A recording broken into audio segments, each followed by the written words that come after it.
The Great Bight is an area filled with cliffs, creatures, and hidden treasures. It's the second destination you can reach using your airport and was added with the game's latest update.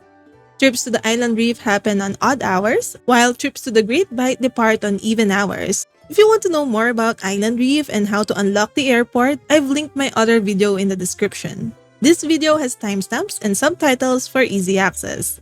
Just note that since this area was added in a recent update, it might not be available on the Switch version yet. The Switch is a couple of updates behind Steam, so you might have to wait a bit longer if you're playing on the Switch.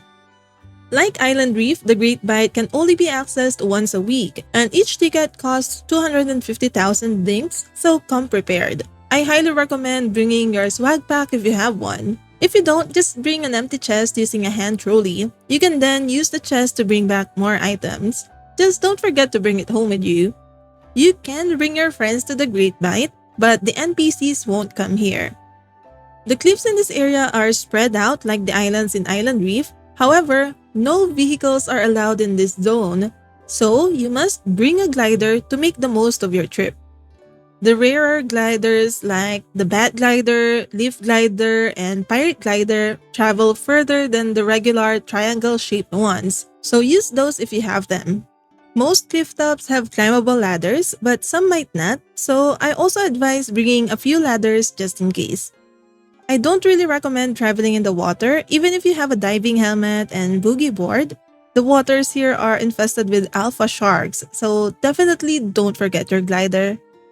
Speaking of that, the Great Bight is filled with alpha animals, so stock up on food that gives you decent attack and defense bonuses like prime roast, hearty stew, or mushroom soup.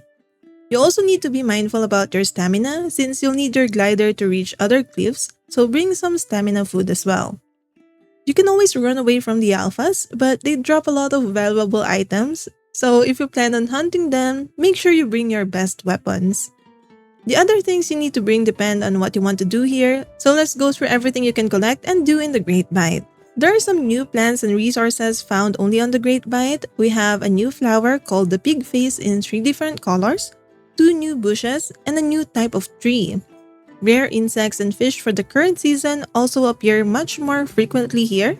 So if you're still trying to complete your museum, this is a good place to do it. Don't forget to bring your tools and your books.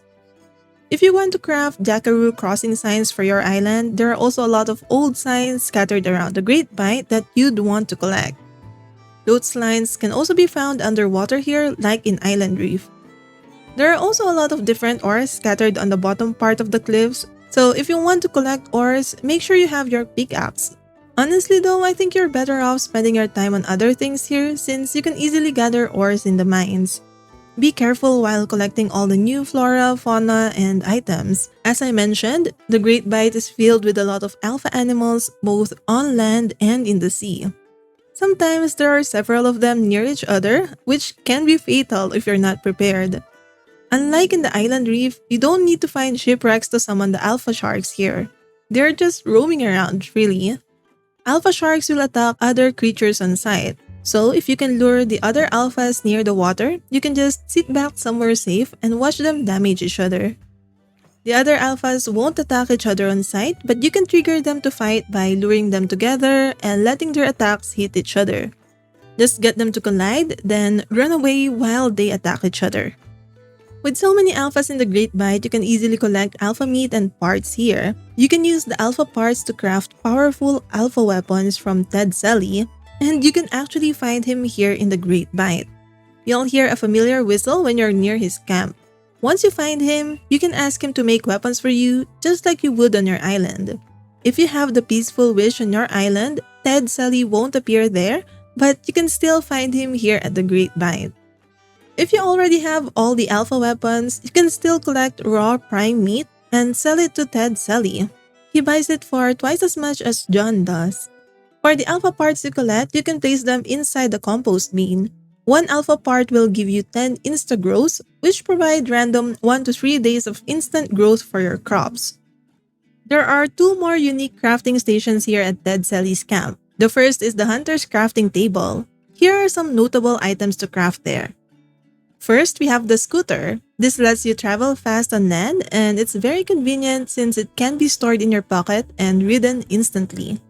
The encyclopedia combines your bug, fish, and critter books into one, which is more convenient and uses just one tool slot. Then the black pocket watch sets a 4 a.m. wake-up alarm for the next day so you can start your island activities earlier. This is especially useful for mining trips, island reef visits, or great bike trips since it gives you several extra hours.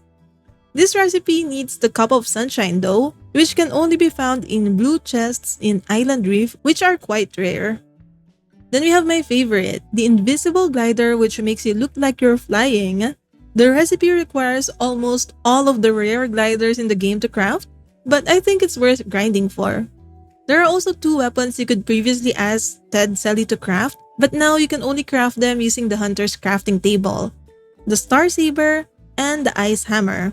It's actually nice because if you use the Hunter's crafting table, you don't need to pay any dings to Ted Selly. You can just craft it if you have the materials. The other crafting station here is for swag pack customization. If you're tired of seeing the same backpack on your character, this is for you. There are a lot of customization options including turning it into a boombox, guitar, camera, fanny pack, and more. Both crafting stations are free to use, so just remember to bring the required items for what you want to make. You can also pick up Ted's Billy Can kit and Hunter's tool if you want to bring them home. The Billy Can kit uses a lot of materials, so it's nice to grab one from Ted's camp. Another thing you should keep an eye out for are these lighthouses. You can find 4 to 5 per trip. You can power a lighthouse using 5 hot cylinders, and it will illuminate the surrounding area and reveal the location of nearby treasure. The treasures you can find include golden boxes floating on the ocean that contain between 3 to 5 keys, as well as several buried treasure chests from all levels of the mine. Remember to bring your shovel to be able to dig up the treasure. There would be light streaks from afar that will guide you to the exact location of these buried chests, but they will disappear once you get closer.